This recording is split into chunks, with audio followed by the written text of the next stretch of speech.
Namaste everyone. Very warm welcome to Satsang today. Sadhguru Shri Moji Ji ki Jai.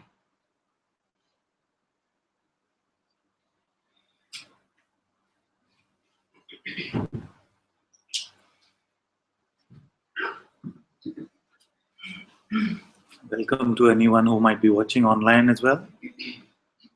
It's going to be a little different during these days. We don't have the hangout invitation, and I'm not going to be looking at the YouTube chat either.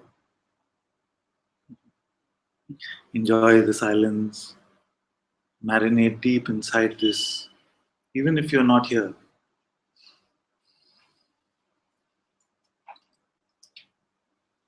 I'm sure that the presence of this silence you are experiencing right now, wherever you might be.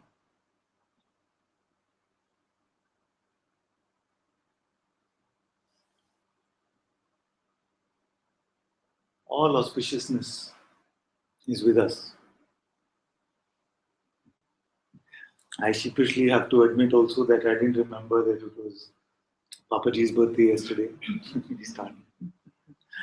So what an auspicious way to start. And also this is the Indian festival of Navratri going on, which is where traditionally many are in silence, many are fasting. Without any such planning, grace is automatically supporting us in this way. So use this opportunity to fully discover what is being spoken about.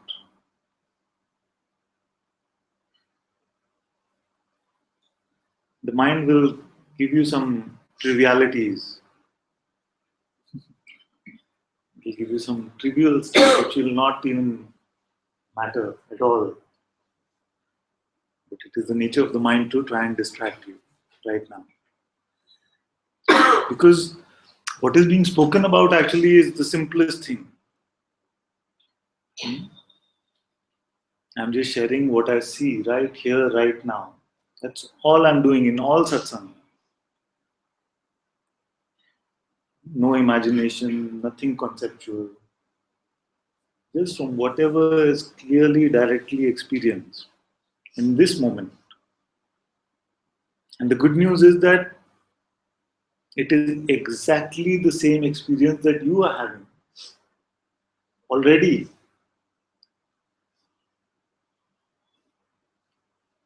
There is nothing esoteric, metaphysical that we are talking about. Yes, to the mind it is completely radical. Not denying that. But it is the mind using imagination which has had it upside down all along.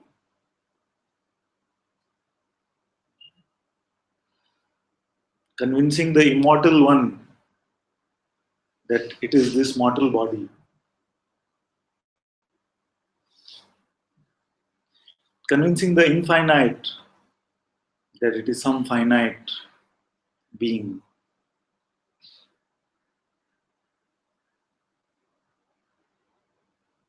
And yet when we look just for a few moments with openness, what do we find?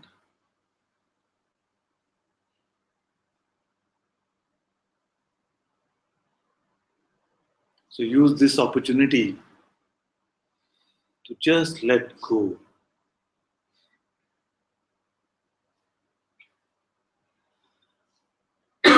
We're out of the world in some way, because in the world there are always expectations of how we must be, how we must behave, what we must say and not say.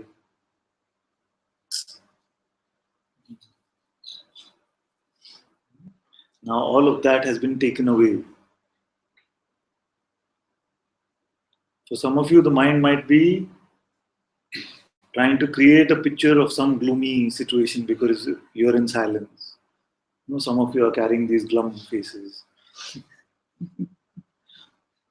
But actually it is a beautiful opportunity to just let go.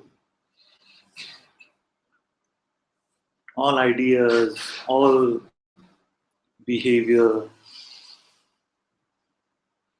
You can cry if you want, you can laugh if you want. Whatever is appearing, there is nothing right or wrong.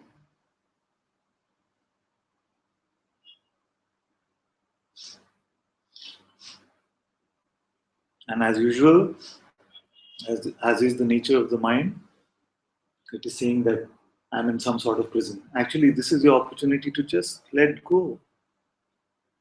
If the body wants to fall down like this, let it fall. If it's feeling energized, let it be energized.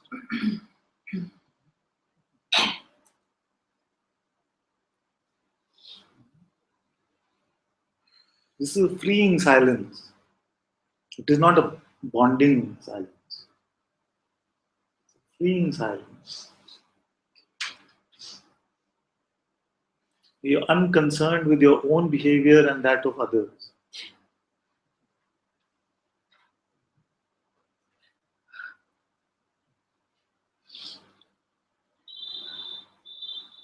If you're dancing around as if you're crazy, that's completely fine.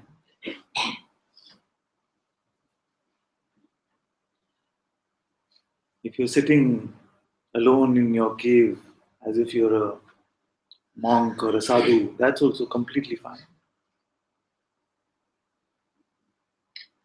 It's not about either of those.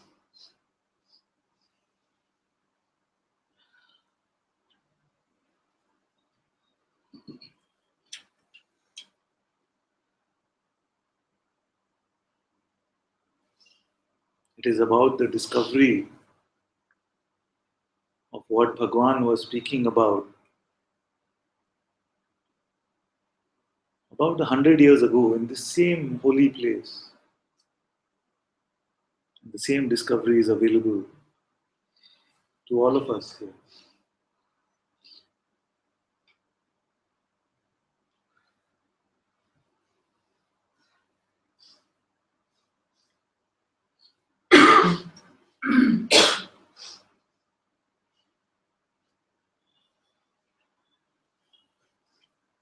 What is here which is beyond thought? What is here which is beyond feeling? We've gotten addicted to reporting from our thoughts, addicted to catering to our feelings. But who is the witness of both of these?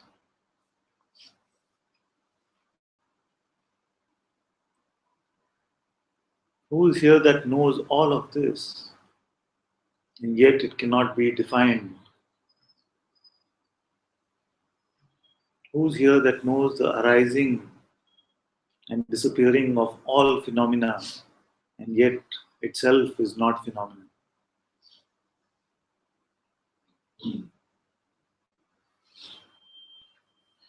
Don't go searching out there because you will not find it there. What is already here? Who's looking?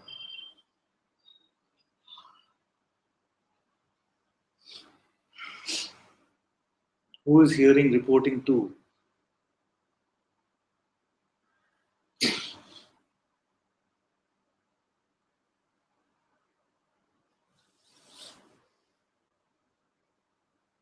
Who am I?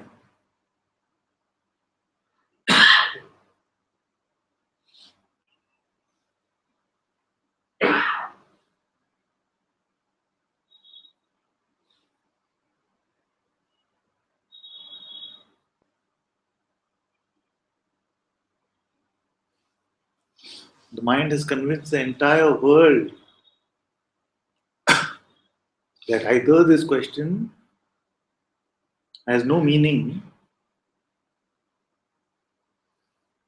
or it is too difficult to find the answer. Both of these are not true.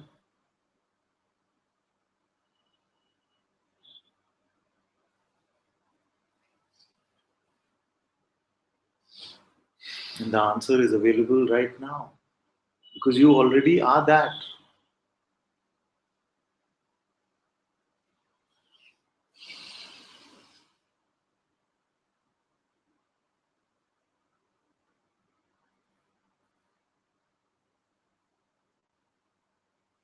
So, during the next 4-5 days that we have together like this, be vigilant to the mind's childish tricks and how it tries to make a person out of you again.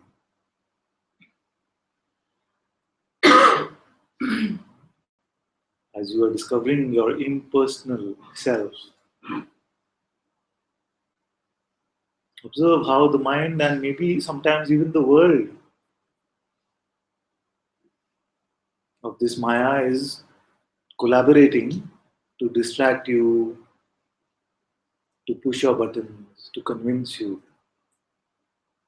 that you are still a person and the person must be real, is the story of the mind. It's using every opportunity that it gets to convince you of this lie.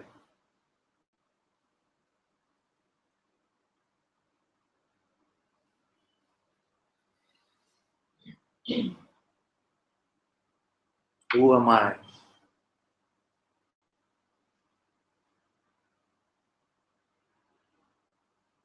Who am I?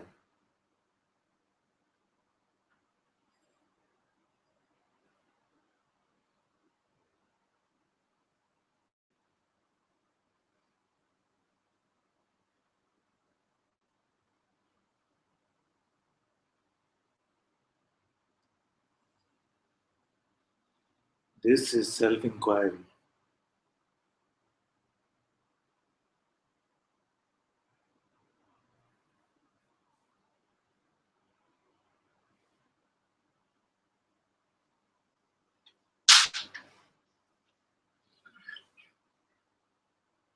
Where must I look for I?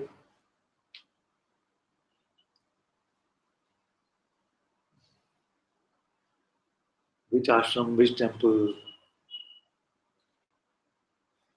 must I look for I?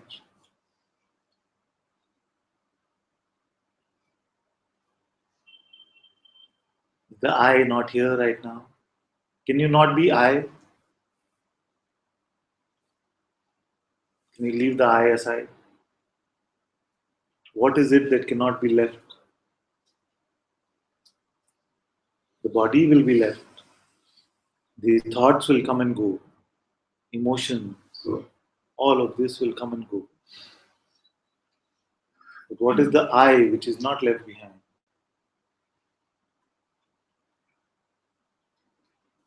What does this one look like?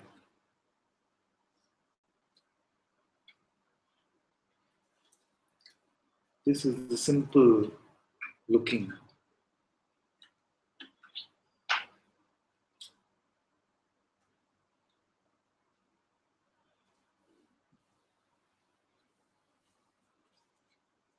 Okay, there are some questions you can come.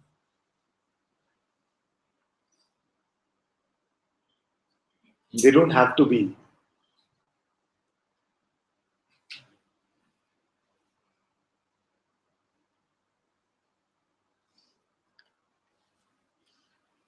You can come.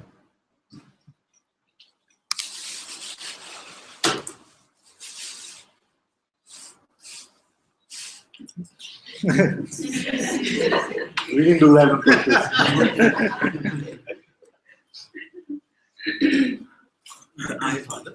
I keep looking for the eye. Sometimes I can't find the eye also. When I'm sleeping, there is no eye. In the sense, there is awareness that I've slept.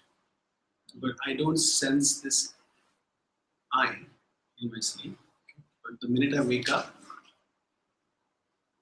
this eye is there. So we can start from here. So you say that even I is not there in my sleep. Who knows this? Awareness. I mean, there is some sense of knowing that. There is a sense of knowing that. Yes. Therefore, there is something there which knows that there is no phenomena. Right. And this something, can this be separate from you? Because you know it, isn't it? Yes. It is not that when you wake up, you have this report which says, hey, there was nothing over there, I'm just reporting to you now. You know it. That in my sleep there was nothing. Directly. Directly you know. So you must be there. And you already said only awareness is there. So how can you separate yourself from this awareness?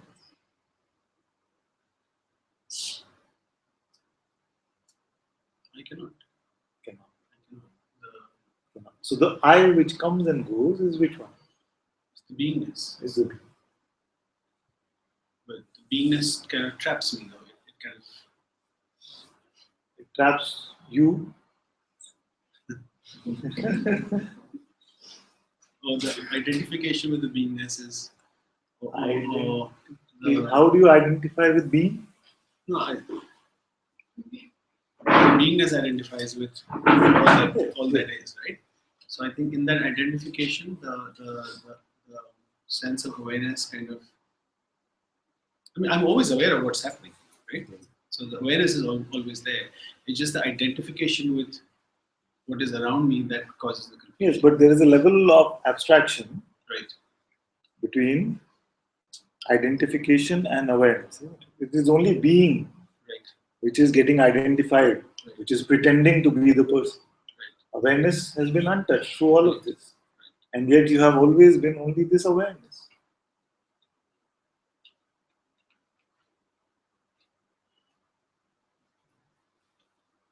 But it's a valid point.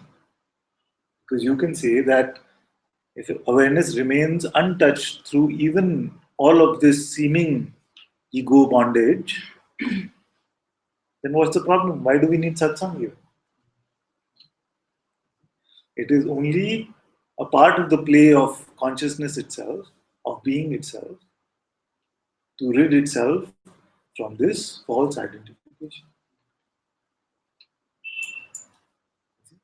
So, even if you're completely identified with name and form, you are completely free. And you are completely free is the higher truth.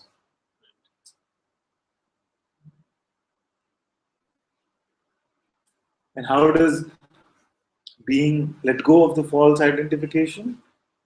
By just seeing that this is true. I'm not this person. And this is the simplest thing to find out. Because every time I look for the person, I don't find it. I cannot. If I say, is Rajan, someone called Rajan in the room, can you look around and tell me? There is Rajan here. There is no Rajan here. So we can conclusively say there is no Rajan. If I say, can you look for Jesh and show me where it is?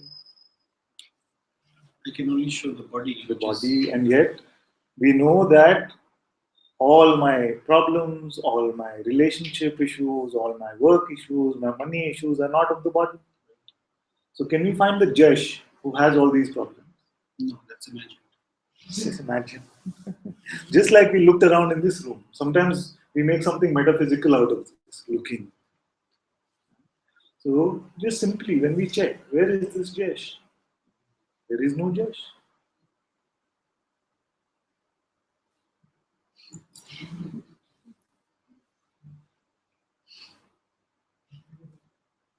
There is no Jesh.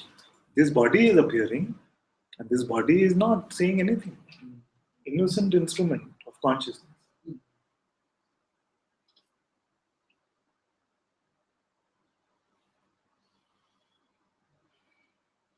So in this simple looking, then identification out.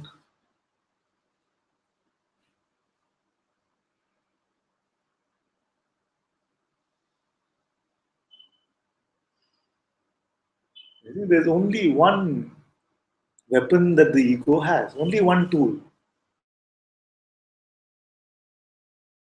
to convince you, which is this thought.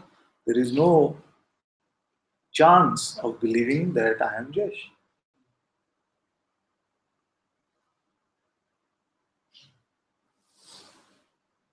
Reality is always completely clear right now.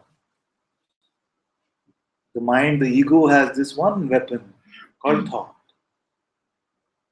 And that is why I say that the simplest pointing to be rid of suffering is to not believe in it's God.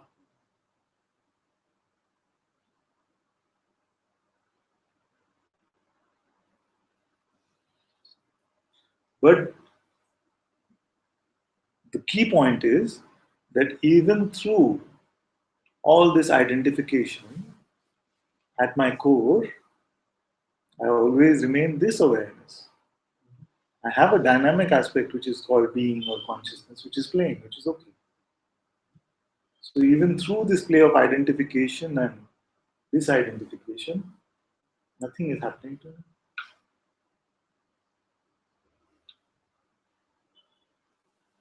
A few days ago in Satsang, you said that don't say that I am suffering, say consciousness is experiencing this. And that was really great because that automatically creates a separation between, because essentially that is the experience, is that whatever is happening in the experience is only mine through identification. The minute I can objectively say it's consciousness, that separation is. I feel it's a beautiful exercise what we did the other day. He said, replace I with consciousness. Don't say I, say consciousness. Because most of what we are reporting is phenomenal. So if you're talking about consciousness, and initially it can sound like arrogance. How can I say I am consciousness or I am God? But then you see, when you check, you see that only consciousness is here, only being is here. There is no Jesh, but there is this presence I am. And it is God who said, I am that I am.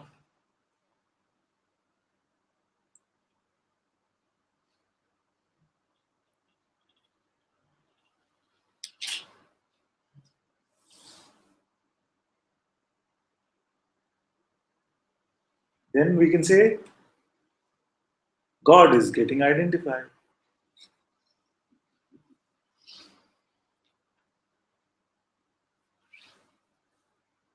God is playing this game of belief in personhood.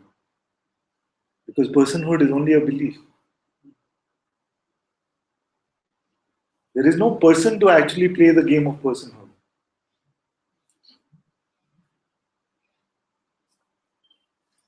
So when I do that, that consciousness is the one experiencing it. It's also so clear that I am not consciousness in a sense, though, because I'm aware of that. So, and that's a bit tricky for the mind. Just comes in and says, how can you not be consciousness? But really, I'm observing the consciousness. Yes. Very quickly, this insight can come to many of you, which says, even this being, I am aware of.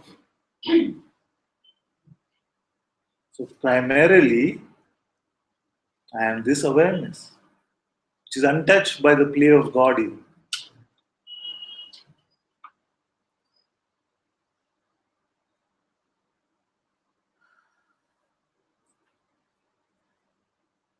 Because I am that in which this consciousness happens. Yes. But I can't see myself. Not phenomenally. Yeah. Yet, are you aware now? Yes. How do you see it? By being It's the only non-phenomenal experience that we can have of our own self. Because it's not a maybe. Maybe I'm aware. I am aware.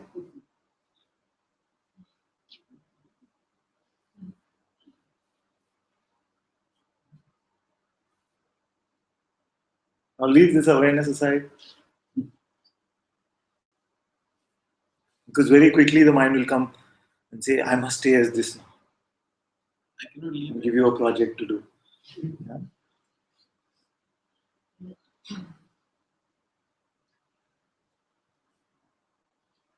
The only time I leave it is when I go looking for something. Not it's seeming leaving. It's not even- Seemingly. Cannot leave. Yeah. Even then you don't. Yeah. Because you are aware Right. that whatever is appearing still. You have the power to pretend.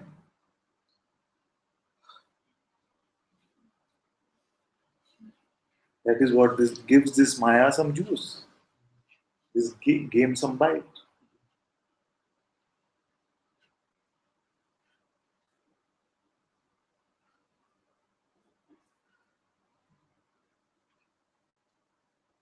Only God is. And even God is coming and going inside you. Right. Because when I sleep, there is no God. Right? Only when I wake up.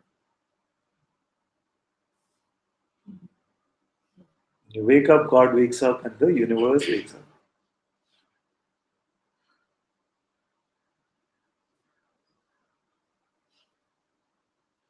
Just ignore the mind. Yes, and if it cannot be ignored, then at least don't believe it.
I don't exist.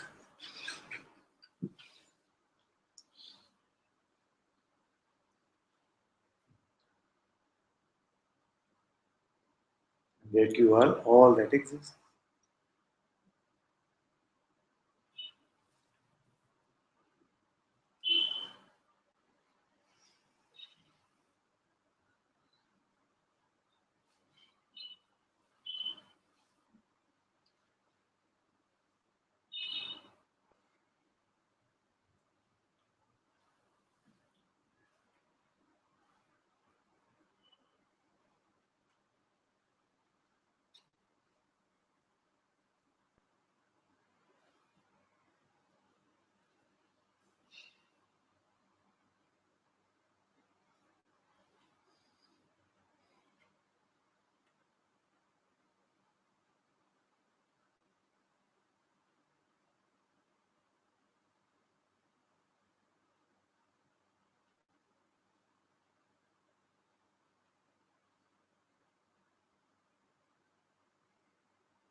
Beautiful.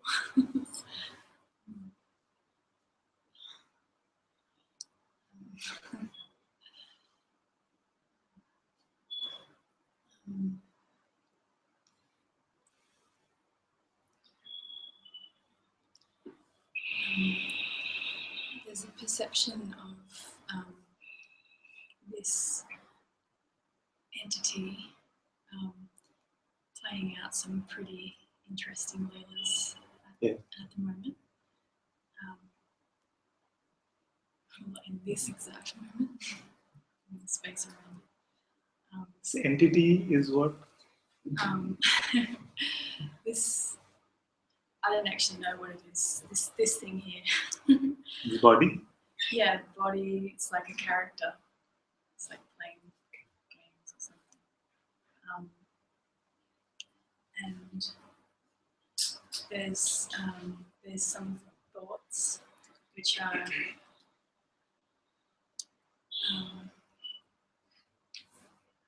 they're looking for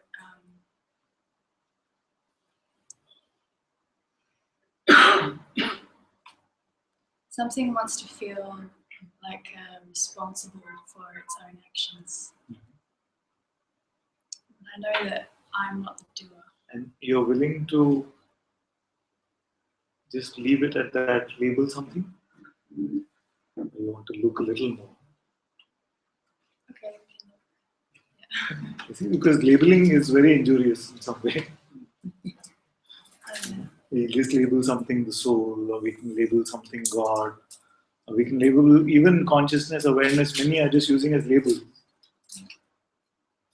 Saying, yes, I know, it's awareness, it's God, it's consciousness. But is this directly seen? Is this our direct experience? No, because those things are concepts. So let's look again. What did you say? Something does what? It's wanting to take responsibility for its actions. For its actions. Okay. And in the same breath, almost you said that, and yet I am not the doer of my actions. So let's take this one out of the equation already. The one that is not the doer is which one? Consciousness, awareness, I don't know. It's the thing that's there before I put a concept on top of it. Usually in the world, the idea is that I personally am the doer of my actions. When you say that, this person, are you saying that this one does not exist at all?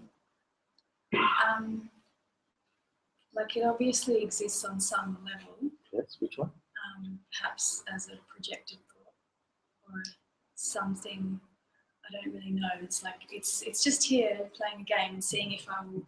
So just like we look for Rajan, can we look for this person? Yeah. But yeah, I don't know what it is. And yet, there is a voice which is claiming to be the person, which is the mind, which is our thoughts, always referring to me as person. And for years and years, most of humanity has been listening to this voice, presuming just because the voice is there must be a tangible person at the end of it. And through Bhagwan's grace, now we are looking and we find that only this voice is here. It has no face, it has no mouth. Only this voice is here which is claiming to be the person. So should we then dance to the tunes of this voice?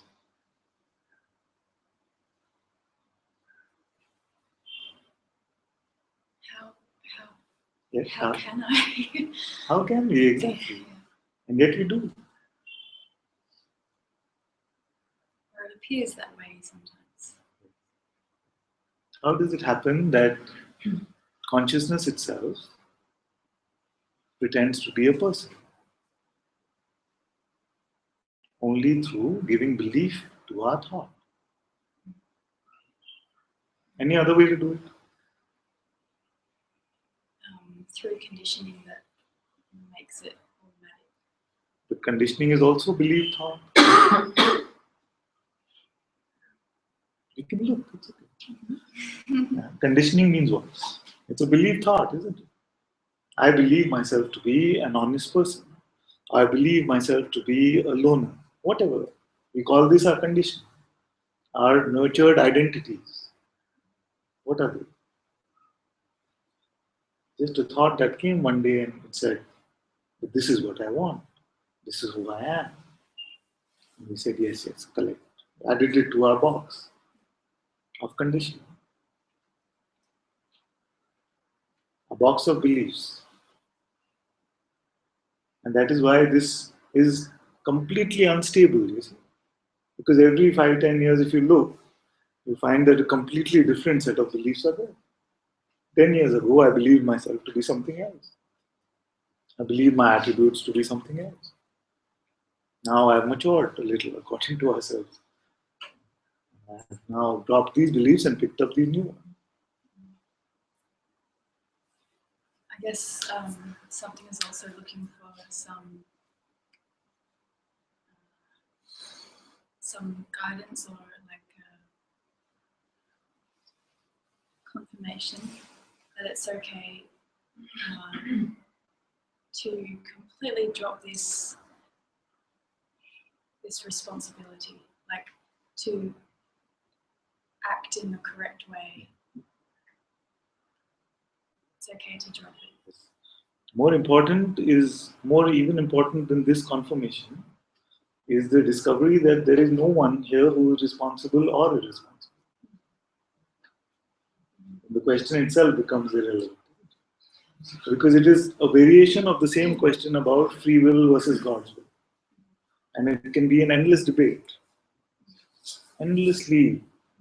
I went to Ramesh for some time and every day, endlessly there was this same debate of free will versus God's will. Why doesn't it end? Because most are not asking the question at the root of this debate. Whose free will are we talking about?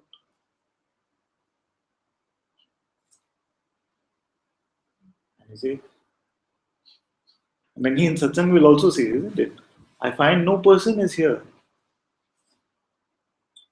Only God is here, consciousness, being is here. What should I do next?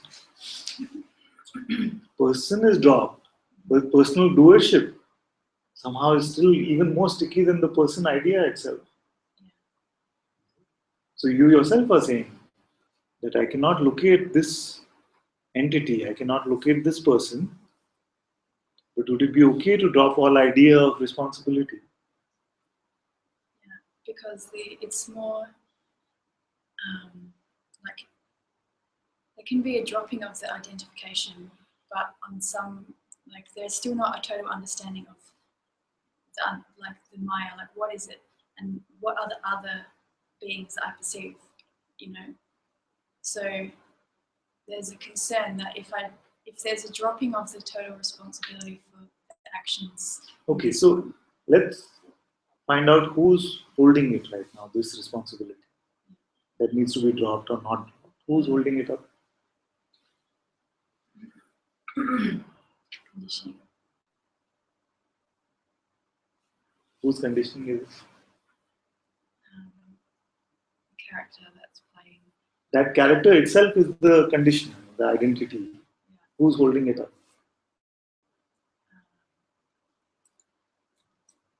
It's like I am. So being itself is pretending to play this personal role. So it is consciousness itself to be a person. Therefore, satsang is just a communion, a monologue between consciousness.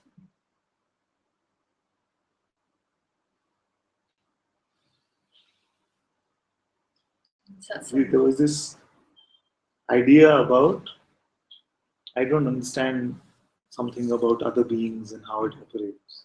That's why the dream analogy is very good. In dreams also there are many beings who projects the same one consciousness.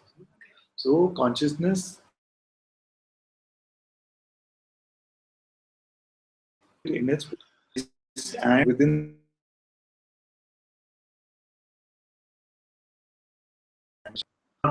unlimited space is there. Unlimited amount of beings can show up.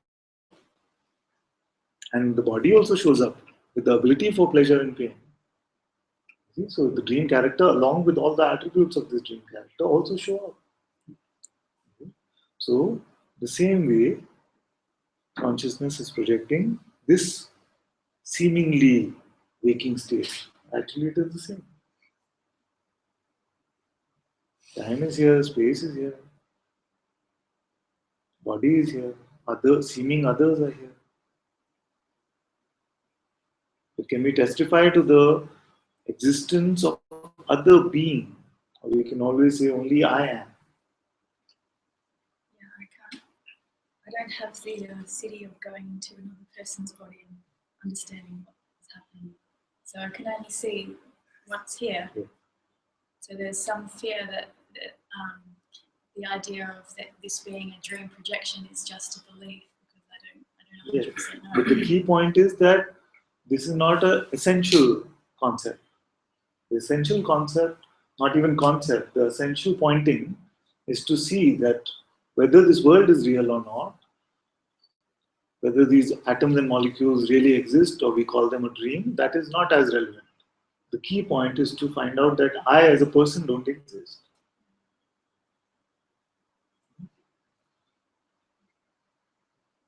Once you find that out, then what question remains? I don't mind if I don't exist. I just don't want other beings to suffer. That's the fear. Who is this one who doesn't want others to suffer? You say, I don't mind that I don't exist, but I don't want another to suffer. This one is still the presumed one. And it comes back like this with some trump card. Yeah, the trump card is others suffering. Others suffer. That's why my master sometimes says, what was God doing before you were born? You see what it means? Because sometimes we can take on the non-existent one, takes on the burden of running the world. The imagined cat says, I am going to supply milk to all the cats in this world. It's the same thing. It's the same thing. So just let God do it. Yes, but who else is here? There is nobody else. As long as there's even a trace of this idea that there is God and there is me, then this debate can go on whether God should do it or I can do it. There is no individual me.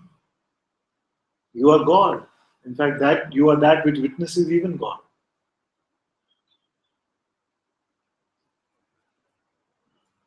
All of this is your play. All are, and the play shows us this. It gives us so many clues and hints that all of it is our projection. We can call it deja vu, we can call it just coincidence, but all the time it is telling you that all of this is coming from just you, from this source, I am.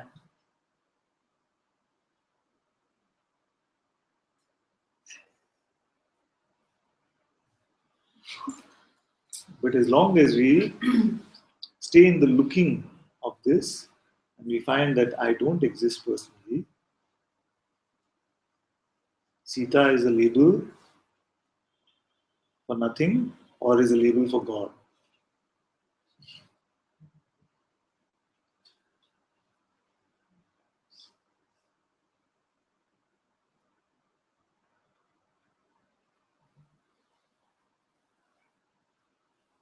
Now the mind will come and convince you. That's what I meant when I said everything will come in the form of a mental interpretation to convince you to be a person again. It could even be a silly thing like, I'm not yet ready for this. Am I really ready for this? This is too much. It can be like that. Or it can be, it's a little too abstract. It can be anything. Like this. But basically, what is the message that you're buying at the root of all of this is that I'm not done playing yet as a person, which is then completely fine. As long as we can then at least admit and say, I don't find the person, and yet there's some juice in this play. I'm not done playing yet. But can't you just watch it being played, even if you're not that one. You are only watching it being created. Yes. Our belief in thought makes us believe that I'm playing. It's just as fun to watch it being Yes, to think yes, that yes. It's a lot more fun. except when other people are still identified as that's who they are, then perhaps it's not as fun. So, if you are not a person, can there be another person somewhere? There can be other entities that believe that they're people. It's all the one. Is there any other entity, any other being other than this one I am consciousness?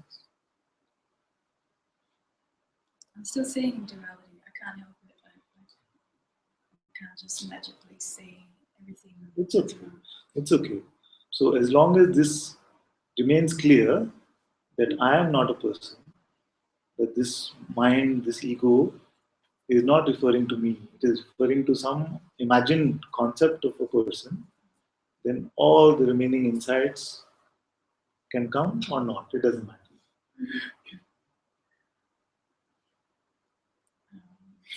Can anything still make you believe that you are a person? Probably. What is that?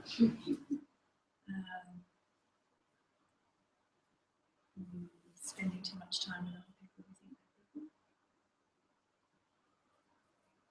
And seeing something. And that is why this self-inquiry is important. So life itself is magical. Anytime you pick up the belief in personhood, it will start pushing some button, some grief, some suffering will start. Okay. Now, when this comes, it is just enough to say, who am I?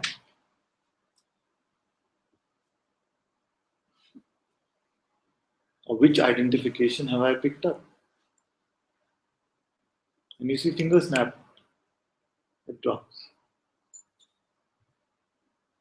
And then as more and more of this happens, when you're around these people who are believing themselves to be people, initially some ideas again get picked up, then you inquire, it gets dropped. The next time you're around the same people, maybe you're not picking up so much. So this is dissolving. But so say like this character is doing something which potentially is causing hurt in another person, then just to turn to the person and say, but you're not a person, so don't worry about it. The character is what? And can it do something? It's doing things, but It's doing? yeah. I honestly don't know how it does all the things it does. It just does them. Which character? The non-existent one. Well, it's existing in a certain way it exists. Yeah. Yeah. Where here? I don't know, right? Yeah. The body? Yeah, I guess. And in my mind. Okay, so let's look at both of these things. The body is not a person. The body doesn't care about freedom. The body doesn't care about inquiry. The body doesn't care about relationships. The body doesn't care about others. So this person is clearly not the body. When we say the mind, what do we mean? The thought that is attached to the body as its character. Just let's keep it simple and say the thoughts. Okay. Right? Thoughts. Yeah. Like Bhagavan said, a bundle of thoughts is the mind. We say bundle of thoughts and similar energies like imagination, memory, all of these similar energies we seem to show up in the head. So these thought coming, thought going. There is thought, there is no thought. So can this thought be a person? It can think it's a person. It always thinks it's a person. But can it be? Because it's coming and going, and you remain as the witness. So you say when there is a thought, there is mind. There is no thought, you say it is no mind. So you must be prior to this mind and no mind. Can this just thought actually be a person? or just the voice which is claiming to be the person?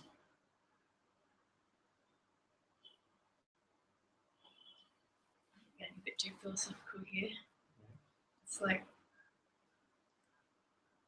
what exists, like if you think something exists, if there's a thought that something exists, then it exists in that it's believed that it exists. It doesn't mean that it's essentially existent, but nobody knows what is essentially existent.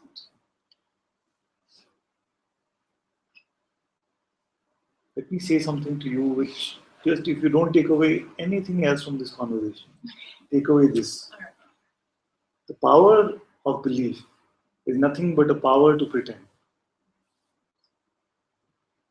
So when we believe that I am this way, I am that way, this is what I should do or not do, it is God's power to pretend. So it doesn't give rise to something tangible, even at the level of atoms and molecules. It only makes God pretend as if it is, as if the content of this belief is something now tangible, but it still remains intangible.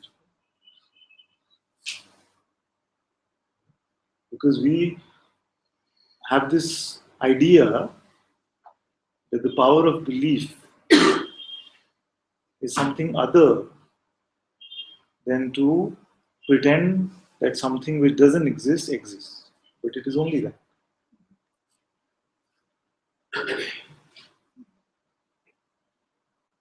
And once you see this, that all that I have believed, all these beliefs which I have been carrying, are just giving power to this identification, to this conditioning about somebody that doesn't exist. Because all thoughts are personal.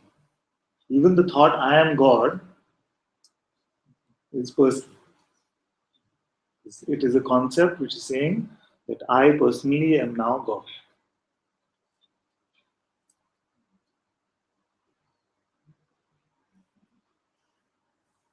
Look at this.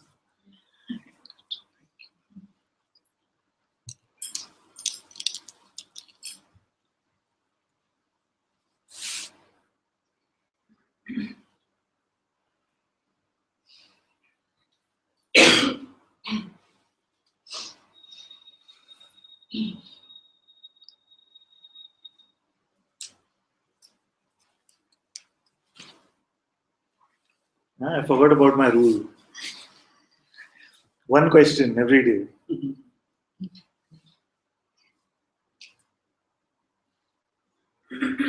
Father, what is happening is like, sometime the attention stays with this presence and it is completely clear. The presence is completely clear. And automatically question comes. It arises automatically. Who is aware of that also? So suddenly the easiness, attention stays with the easiness, absolute easiness. Attention stays in both the, if you call a state, in both the states. But the mind is, Attention stays with the presence, and the question comes, who is aware of this?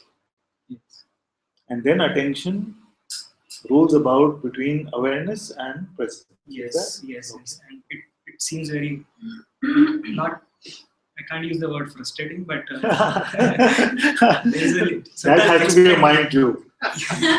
Because if attention is moving from awareness to presence, and presence to awareness, there can be no. I mean, if something arises, it must be joy in this. yeah, that's what. There's a subtle expectation. It should settle somewhere. No, this is not required.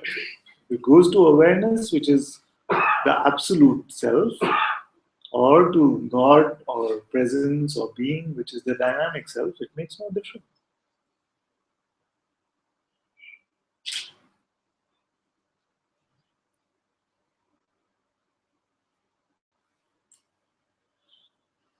Is it happening now? It's back and forth. Right now, it's only present. It happens like Yes, yes. This one who's holding the thermometer about this. can be thrown away. It's just an idea. It's like when the attention is in the presence. Because there are many who must be hearing you and saying, I can't even keep it on being. You know? And then from being, yours is fluctuating to the absolute self, and then coming back to being, and it's going back and forth between this. And he's complaining about it.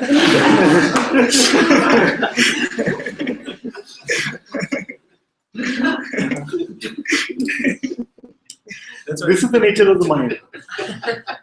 And it's completely silent. Oh, too silent.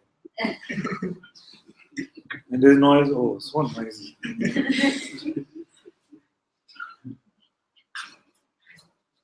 When an answer is expanded, too many words for silent. And the answer is very short. Oh, he didn't explain it properly. The mind is always sitting complaining about everything.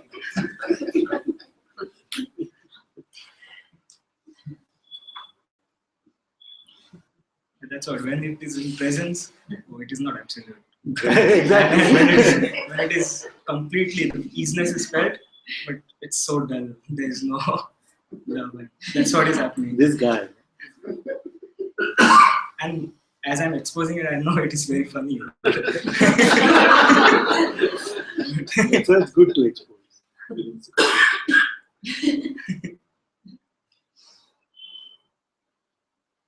So it is normal. This guy.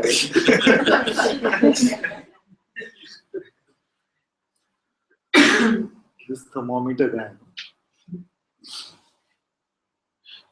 It will always do this. It will paint a benchmark for you, and it will say you're not yet there, or you were there and now you're losing it. Or when you're there, you better not lose it. It always is coming up with this kind of stuff. Are these thoughts or not? That's why I said that the mind, the ego, has only one weapon to convince you of your personhood, which is thought.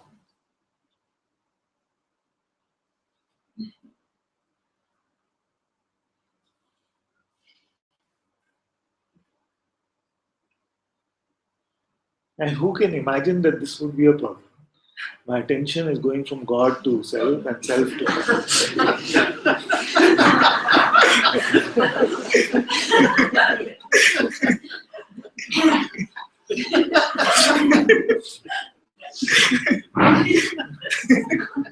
what a problem to have.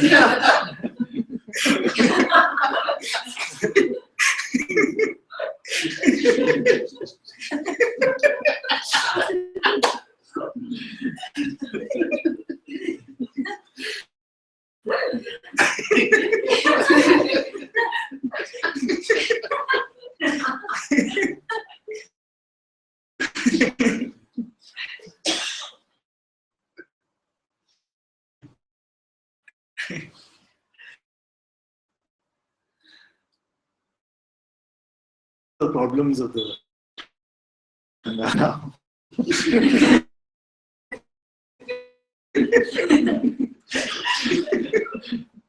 in the world, there's a term called first world problems. It is beyond first world.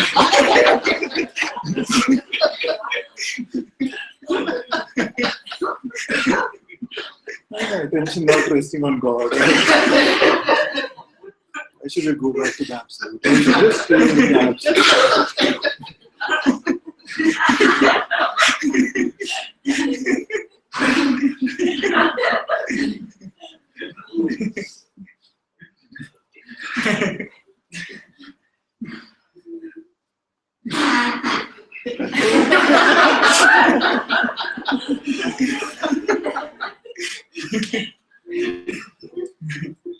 And it gives completely new meaning to the term good problem to have.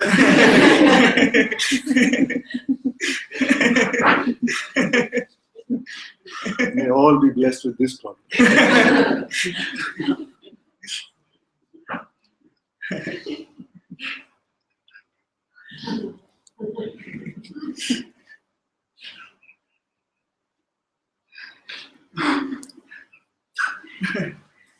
It wasn't a problem, but I just wanted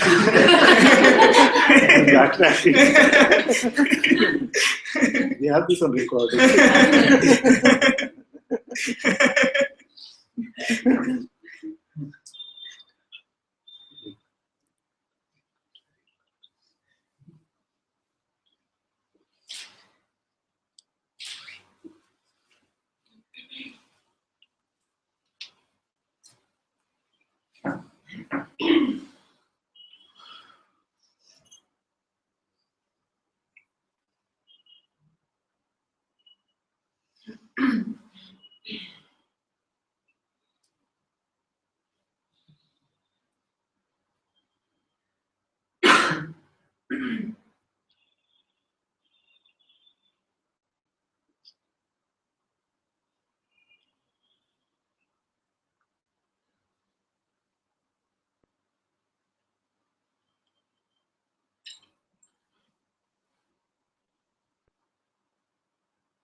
I'm discovering is that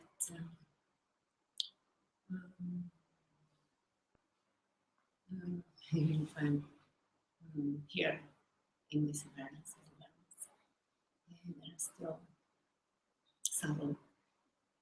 Actually, it's what I'm discovering, and like not really a question, just checking.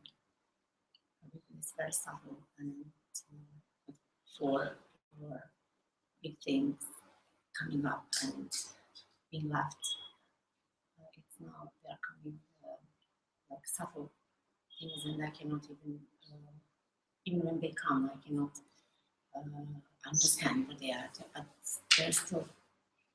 It's like even when you see that you are on the awareness, still there are layers, like seeming layers of ego coming up, which, and every time when they, like now, are being left, it seems like a small death, something happened inside. Just it's not anymore like fire or energetic thing. But, still, ego is here. So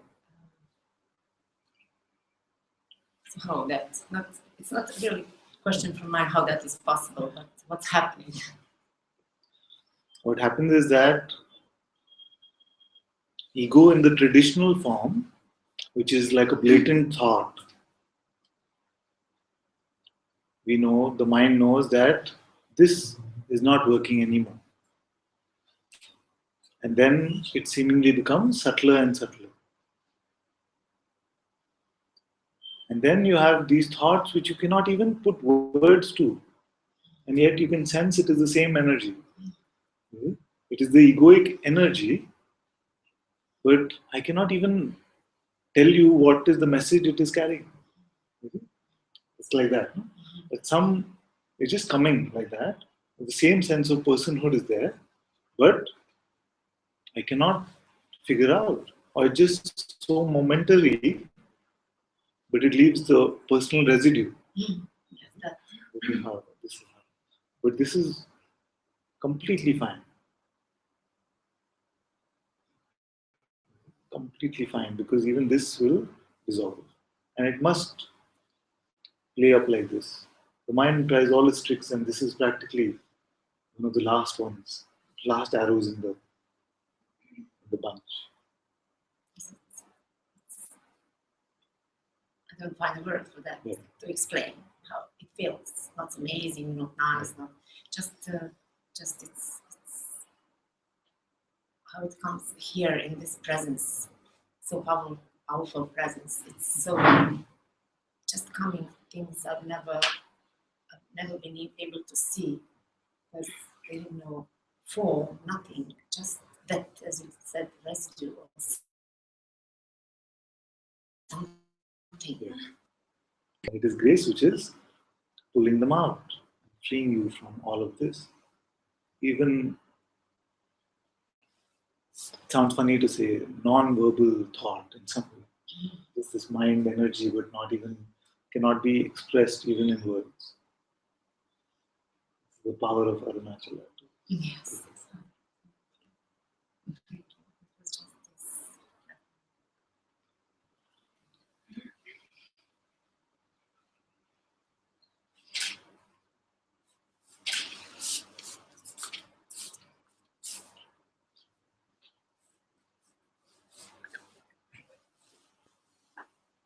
Is this place okay to sit on, or you need a chair? Is better?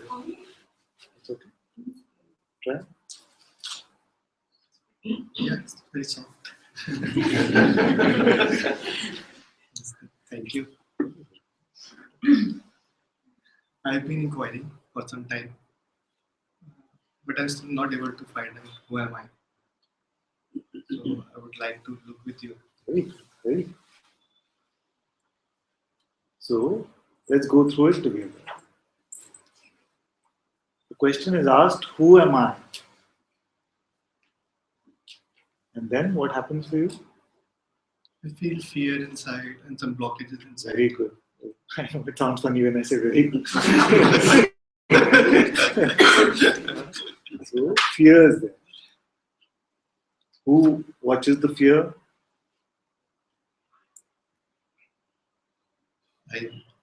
I watch. This I is who?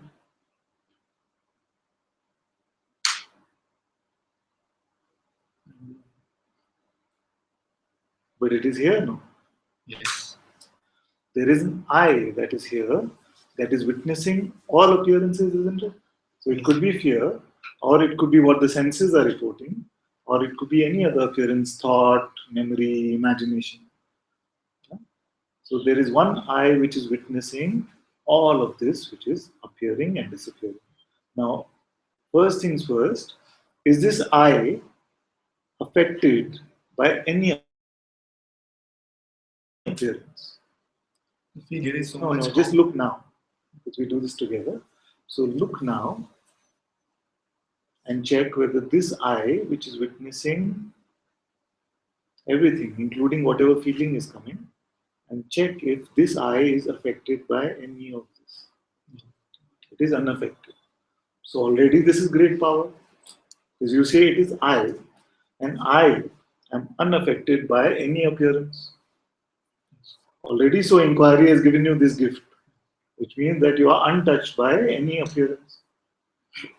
So there is great power in this. Now, it's a simple part. We cannot find any attributes to this witness, isn't it? That's the trouble. I cannot see it, but I know it exists. You're with me? You can stop me and ask me to repeat if you lost something. So it is there, but the fear is also there. And that is also there. Yes. So this is fine. So fear is there. But fear, we already said, is an appearance. Yes. And I is untouched by any appearance, including this. So let the fear be there. Now we've left it behind. It's content. Right? So don't worry whether fear should come or stay or go. Don't worry about any of that. Right? Stay with this I. You said this I is witnessing all that is coming and going and remains untouched by any appearance. Now the question was, can you find any quality or attributes about this I?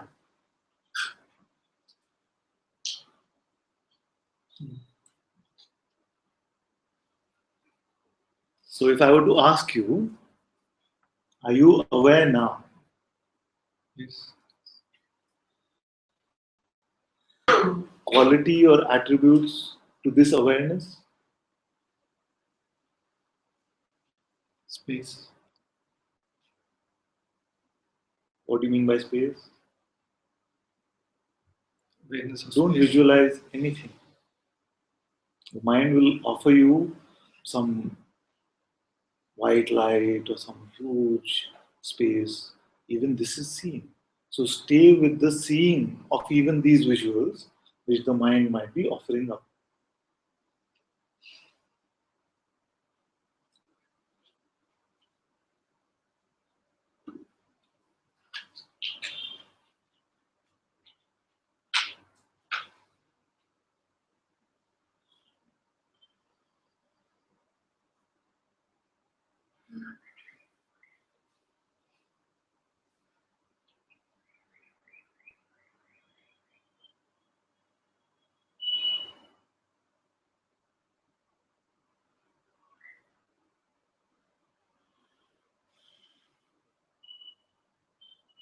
What is the distance between you and this seeing itself?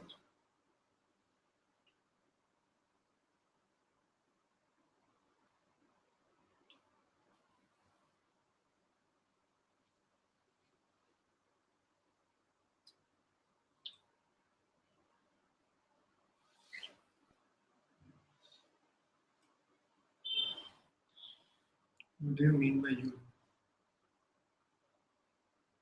Is there a you? There was an I. Which was?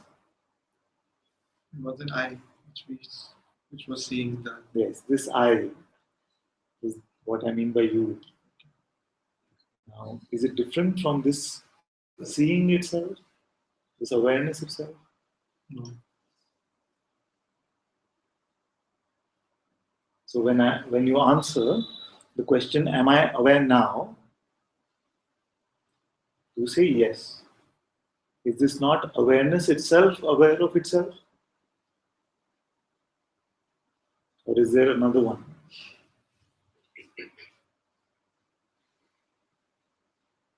It's awareness. Is it phenomenal? Can you say something about its attributes?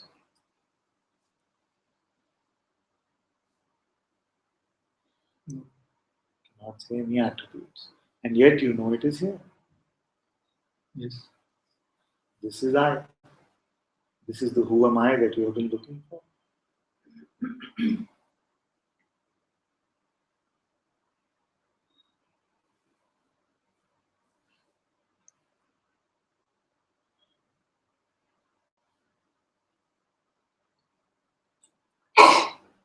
Simple. Now the mind can come with its report and its objections. Yes. What is it in your case? See, what I understand by saying who am I and knowing who am I. So, really feeling, so I should feel the distance from the body, it should not be the body. First thing, Who said this? this is the understanding or the, Throw it away. this is what I have heard and Throw it away. what all Sadhgurus have been saying. Throw it away. You cannot use a fancy label and convince me that you should keep it. Throw it away. Because this all knowledge. Okay, there's a knowledge with a small k, which is all our learned knowledge, all our understood knowledge from books, all our understanding of words which we have kept. You see? And there's a knowledge with a capital K, which is your direct experience. Okay? So keep that which is your direct experience and throw away that which is indirect, no matter what the source is. Okay. What was your direct experience right now? I said, are you aware now? Yes. And I said, is it not awareness which is aware of itself?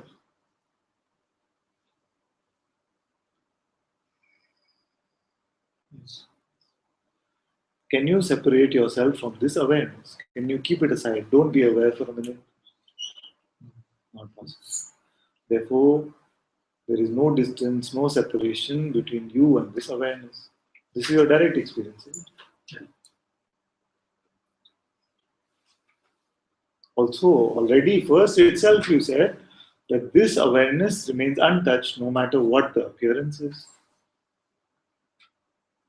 Isn't this your direct experience? So if no appearance now can touch you, and you remain this awareness whether you like it or not, even if you try to push it away, there is only awareness here. Then what mental knowledge do we need to verify against? Fear is still there, Fear is there, but it is not touching you, no? You said. but it's touching in one dimension. This is using imagination. So I feel it in the body, Yes, feel it in yes, the being. yes. So I'm seeing it also, but I'm feeling it also. yes, So in the feeling dimension, I am Yes. seeing it. yes. So feeling freedom, according to an idea of what we've learned, is the absence of some feeling and the presence of some other feeling like joy and bliss. But this is not freedom. Freedom is the freedom for all feelings to come and go. Freedom is not a state. It is the freedom that all states can come and go. The mind will make a state out of it. And it will say, hey buddy, fear is still there. So don't get any ideas about yourself. It is just this ego voice which is saying all this. What is fear touching?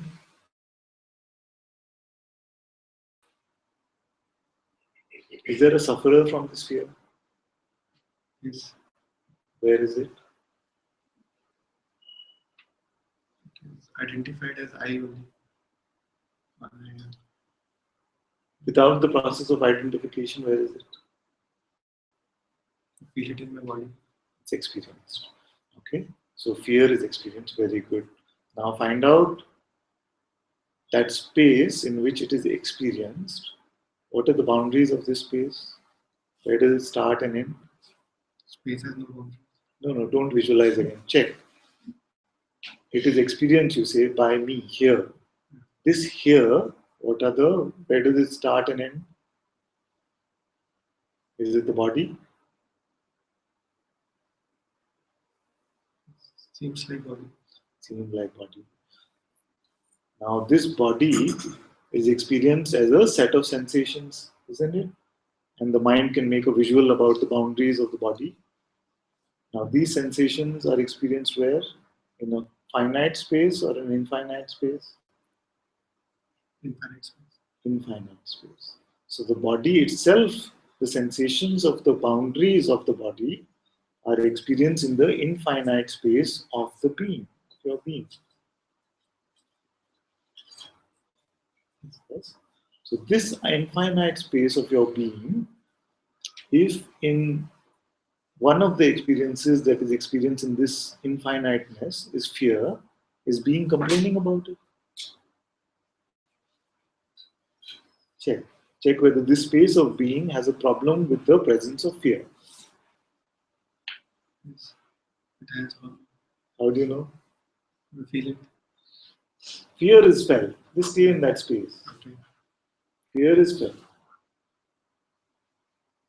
It's an infinite space. The body itself is contained in this space. Is your direct experience or? Yes. Now this space, does it have any commentary about what is coming up inside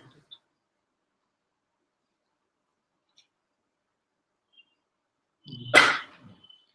There is only still one commentator which will come, which will also be experienced in the same space of being, which is the mind. So the entire world, these words, whatever sounds, sensations of the body, everything is experienced in this same infinite space, is it not? Yeah. So now this being has no problem because it is infinite, you see. Mhm. Some fear can come here, there. Does it matter to that which is infinite? But the mind will always come and say, this is still a problem. So only belief in this one is the problem.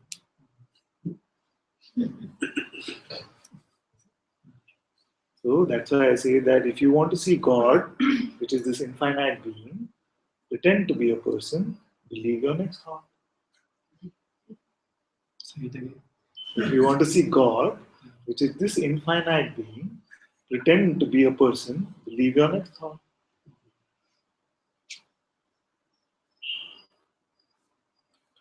That is the only seeming choice that God itself has.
Like you just said about God. I never thought about God. For me, the discovery of the self was like enough. It's just like when I was sitting here just now. What what I feel that I understood was that what I know is myself, the absolute, which I can ultimate. It's always knowing. Can it turn out? It's the ultimate, the absolute, the self. And now what I understand is that God is the being, the consciousness. I never thought about God. It just fell away. I have great reverence for me, the ultimate thing was the self. Yeah. No, but I don't understand this. What you just said, what you just Okay. concluded So with Varun also. God is a label. So for a minute, let's keep it aside. You say that I discovered that I am this knowing, this pure awareness, which is aware even of the presence of being. Yes. Yes? This being is the sense I am, isn't it? This being is what? Yes. What is the difference between the sleep state and the waking state? Yes, waking state we can say being. I am. We say or we see? We see, you know. Yes. The being, I am. Is there ever a world without this being? Is there ever an appearance without the presence of this I amness? No. Very good. And with this I amness, it can be this realm, it can be another realm which we can call a dream or whatever. That can keep changing. The appearances can keep changing. But the I amness must be present before any phenomenal projection is there. Yes. So therefore, it must be this being, this I am, this Atma, this Om, whatever label you want to use on it, which must be present, in the presence of which then all of this play of phenomena exists. So therefore, as God said in the Bible, God said, I am that I am.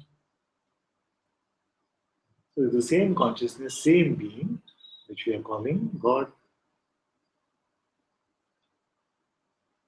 The primordial vibration, root, I am. What wakes up when waking state comes?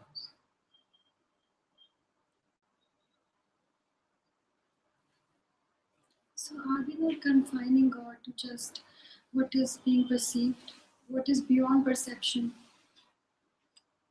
If you prefer for the absolute self to have the label God, I have no trouble with that. That's it.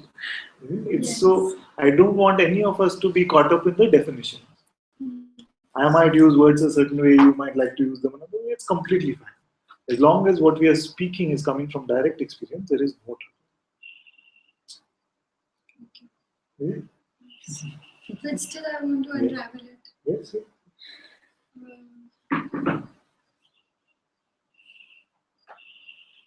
The ultimate. Everything is playing in front of it. The mind, whatever, everything, the dynamic state, everything.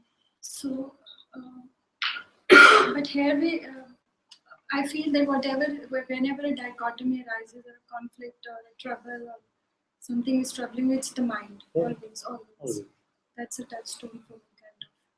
So then I just drop it about God and the absolute self and all this bifurcation or definition.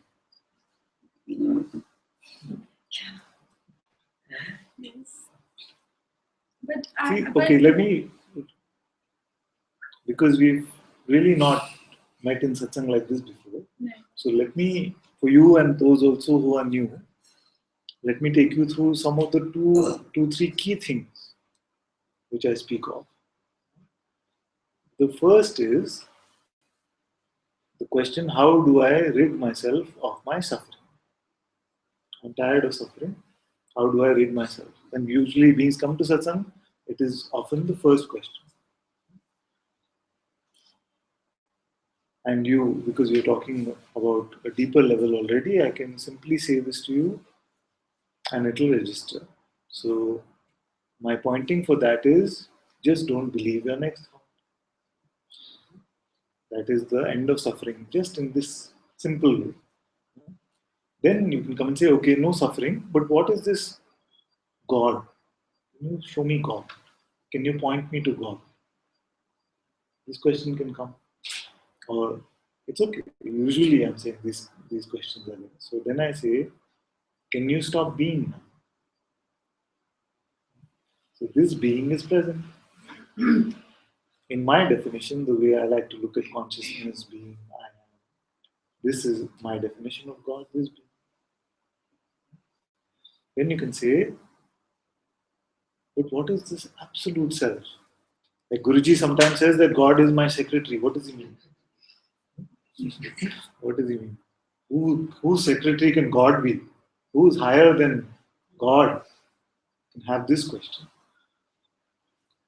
Then I will give you a pointing, which is, are you aware now? Aware. And yet, if I were to say, what did awareness look like?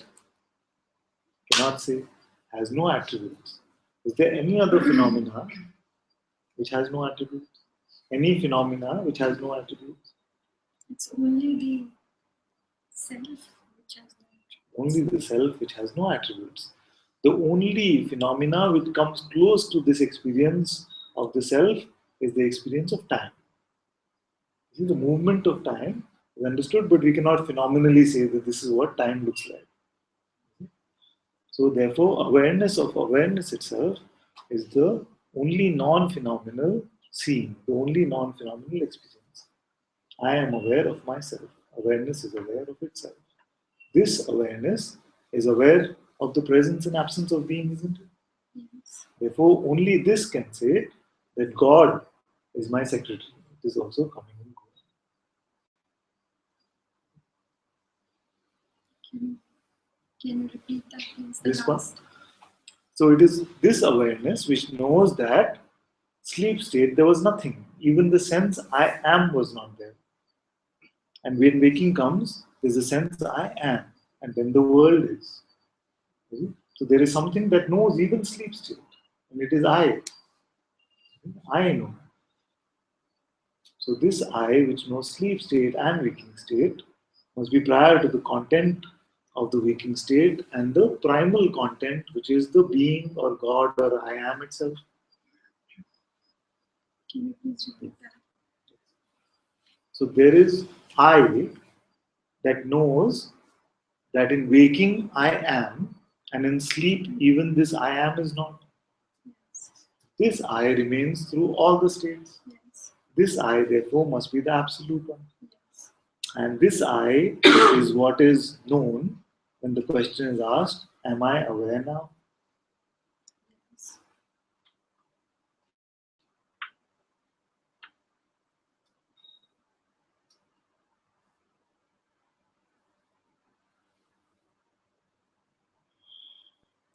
But still something is unresolved inside. It's not completely. What is the message of this something? Is there like a, is it possible to verbalize this something, or is something energetic?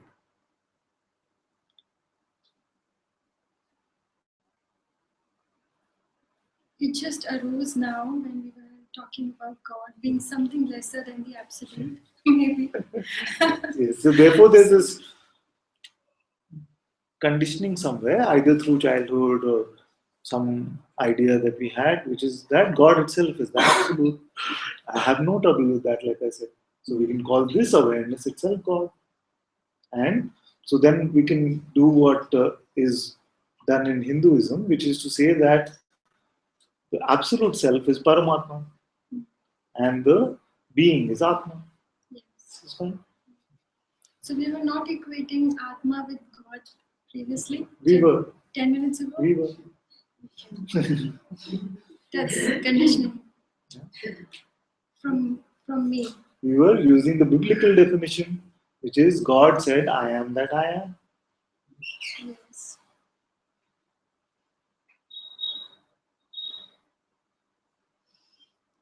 So it's not about the words really, isn't it? So we can say Paramatma is God, which is the absolute self, and Atma is the being. God doesn't have a trouble with this, by the way.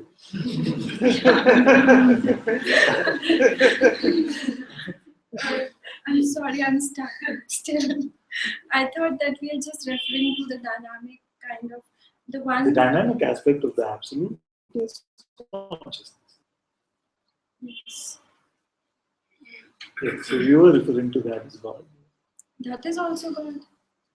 Yes. If you refer to the absolute as God, then obviously everything emerging within that is also God. Yes.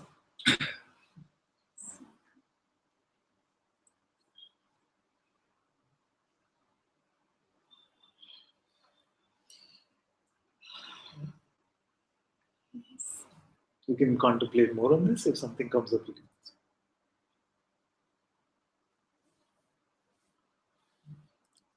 Yes, like you say that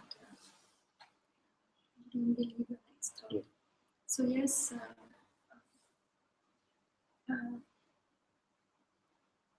for me the discovery, the very first discovery was that this is not the truth, what your mind is speaking to you. It's your belief when you're hearing it, and maybe when you are acting upon it or just lending your ear to it, that makes it true. That makes it still not true, but it makes the pretending possible. Pretending possibilities. So it's such a relief to know today that it cannot be made true. It cannot be made true. No person can ever exist. Yes, that you just said, and it's really. Yeah. I thought that somewhere I was thinking that this unreal we make real. It's not like that. It makes the unreal seem real, but the unreal never becomes real. Yes. That's why in A Course in Miracles it is said, nothing real can be threatened, nothing unreal ever exists. Herein lies the peace of God. Nothing real can be threatened. So if the person actually came into existence and there was actually God and person, that would mean that we were able to separate God. This is not possible. The real cannot be threatened. The unreal does not exist because it is just a pretense. Herein lies the peace of God. Yeah. And one more thing about the dynamic being, our dimension and aspect of being. I still haven't gotten rid of the doership. That arrogance is there. That doership is there. Still, I understand a lot, but still, I don't understand this. Like you said, there's no.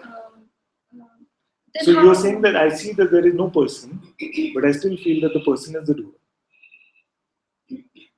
Yes. And this is a common problem. And You see the funniness of this. Yes, it is I funny. see that there is no person, and yet I feel that the person is the doer. It is just habit. But then, at one aspect, isn't this true? Like at this level or at this How at which level can the person become real? If I'm raising my hand or if I'm doing some work, So who raised your hand? This is very important. Who raised?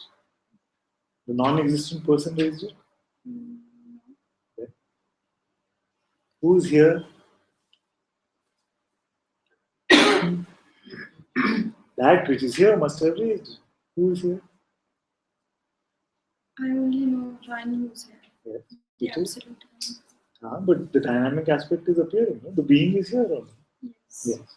So being is here, and the presence of being, this whole world is playing. So this being is here, this presence I am is here. Anybody else that is here?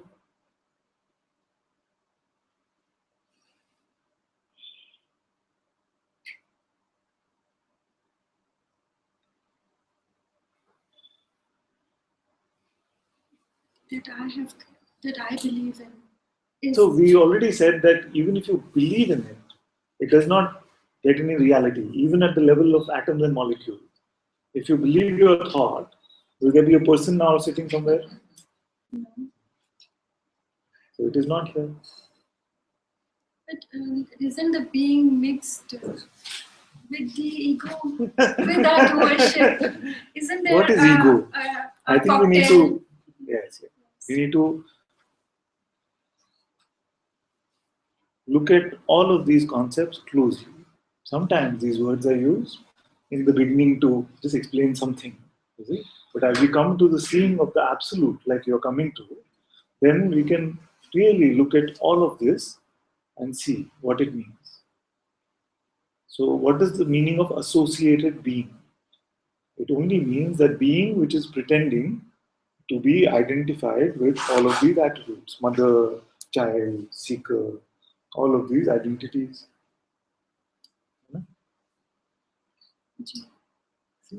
So this is associated being. It doesn't mean that something really happened to being. It is only pretending that it is mother, only pretending it is child, only pretending it is seeker. So the dropping of all of these ideas is coming to the place of unassociated being. See? But being, whether associated or unassociated, does not change in character. Therefore, if only this being is here, then who is responsible for moving your hand? The being, The being. yes. Therefore, we say that God is the one doer and one experiencer. With Varun, we checked and found that it is the same being which is experiencing everything, including the fear. And now we are checking that it is the same one which is the doer. Yes. Where is the scope for personal doership?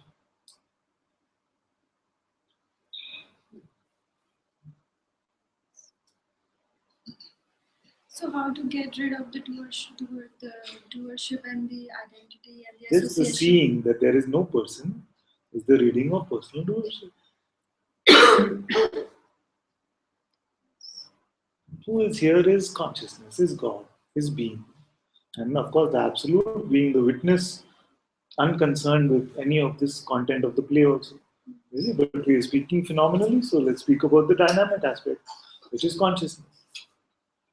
Yeah, actually, I'm very clear about the absolute. Yeah, absolute, yeah, which is good, which is good. So we can then. But the dynamic one, Okay, this is okay. I want to be totally relaxed in that Yeah. aspect of the Okay. So this dynamic, when I say, can you stop being now? What happens? I cannot stop being. Because It's me. It's who am I? Who I am. and you know this because It's direct it's experience. direct experience that I am. Being is here, presence is here. Is person ever a direct experience? No. So this being is here. Now only this one is here. Anyone else? Again, I ask. No. Therefore, who moved your hand? The being. And who is experiencing sensation in the body? Anything that might be experienced? Who's The being. the being? Directly you are saying, isn't it? Now, therefore, who is the one doer and one experiencer? The being.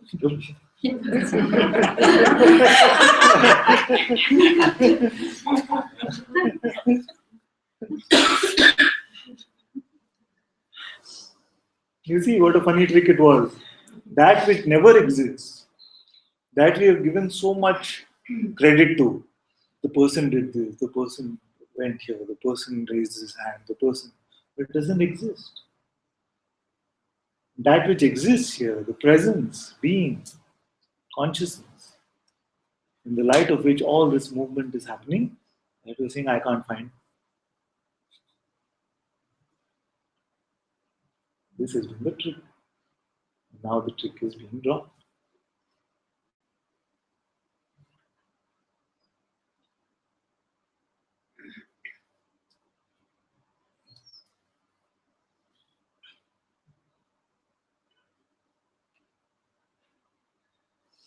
So we are the doer and we are the experiencer. As consciousness, yeah. As consciousness. So we are the doers, but we do not take credit. Doers, is there multiple consciousness? No. It is one being, one consciousness, one God. I am the doer, but it has to be unassociated. It is no. To be Association means what? The pretense.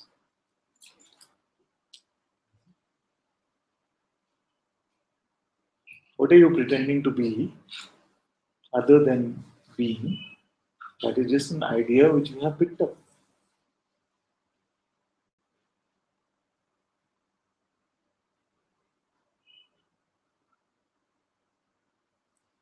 when we do something, we bring our intent to it. We bring our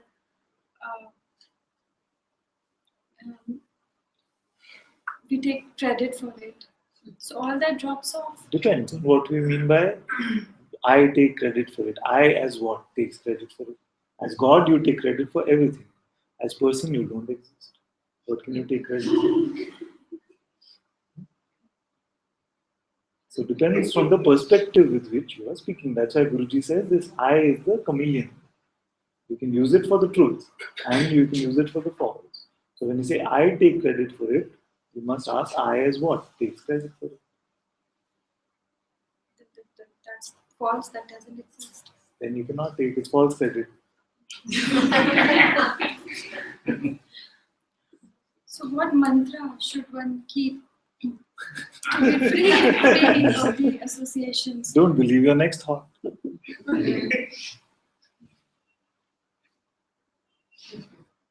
And this also I'll explain a little bit more to you. Earlier, about 2 years ago, I used to say, let go of your next thought. To be free from all associations, all pretense. Then I realized that many would come to me very troubled and say, Ananta, I can't do this because the thought keeps coming back. Okay? I try to look away, I'm trying to let go, it's coming back. Then I said that, okay, in the communication and the understanding of it, there is more complexity been added on than it is needed. So let go of your next thought does not mean that they should not appear. Thoughts can still appear. Attention can also still go to them. They can come and they can go. But without giving your identification, without giving your belief, a thought cannot cause suffering, a thought cannot create identity. But what happened is when I said let go of your next thought, many were trying to avoid it. They're trying to run from their thoughts. So now I started saying for some time, just don't believe in it. Let them come and let them go. So we say, don't think of a watermelon. Watermelon will come very fast. I say, don't believe you're a watermelon is easy. Same difference between attention and belief in thought.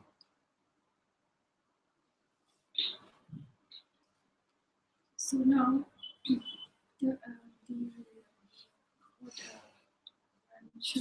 I should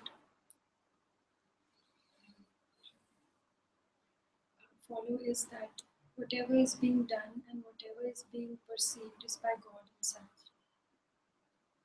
Is there a difference between I and God?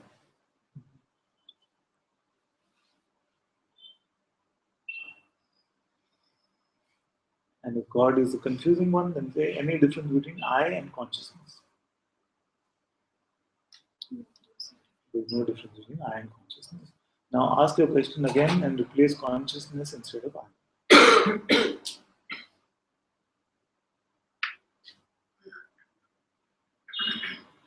What happened? Yes, then whatever is being done through this body, this instrument is by consciousness. Yeah. Who else is here? No one is Yes.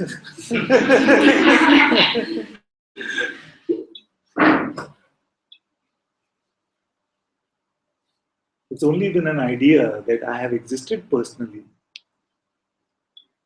the unpolluted consciousness. Even if consciousness is pretending, does it make it less consciousness? No. It's only still in consciousness.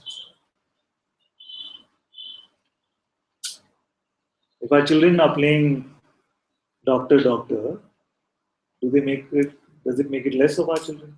No. Same way, if consciousness is pretending to be a person, it is still consciousness.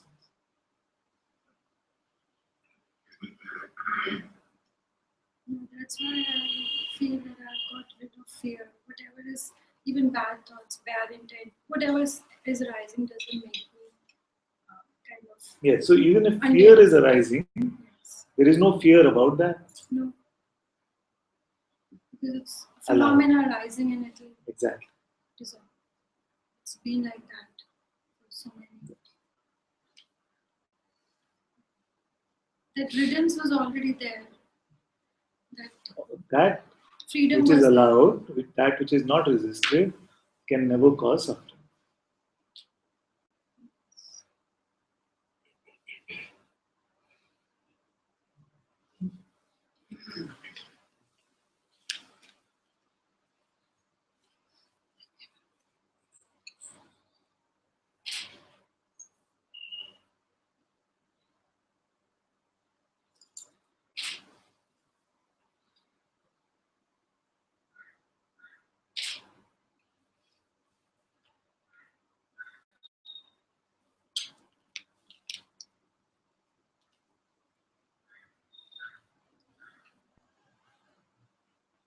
Okay, now I'm feeling bad. The only one who's drinking water. Please have it, Father. You got another 10 minutes.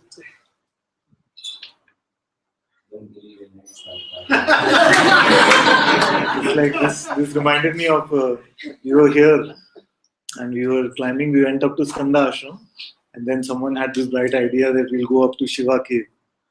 We were climbing on the cave, and quite a climb, and I was really struggling. And there was Jaya from Spain. She was here, and she is like a mountain lion. She was just running up and down the thing as if nothing is happening. So when I was struggling on one of the things, she just came up to me, tapped me on the head, and said, "Don't believe your next thought."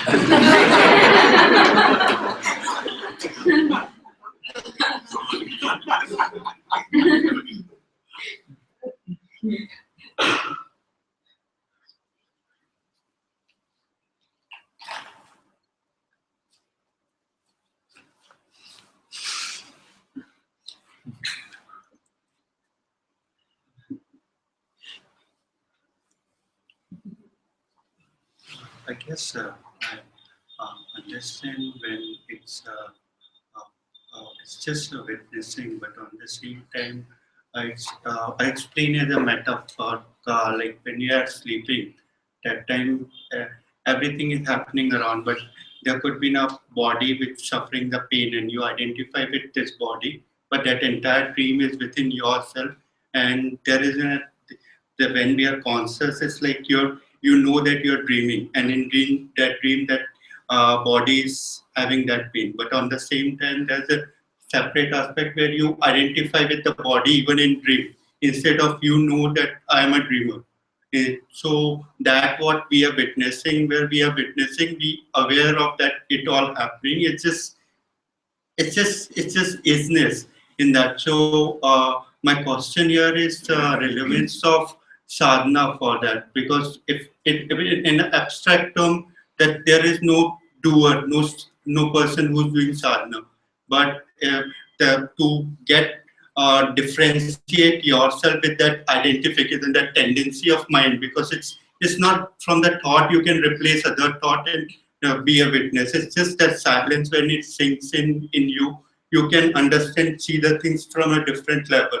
And where you need like beautiful place like here where you do sadhana, doing silent retreat, it's very easy to understand that. On the same time, when I'm in office or in work environment, from a person point of view, I'm talking. So it's you always identify with your ego, and because you're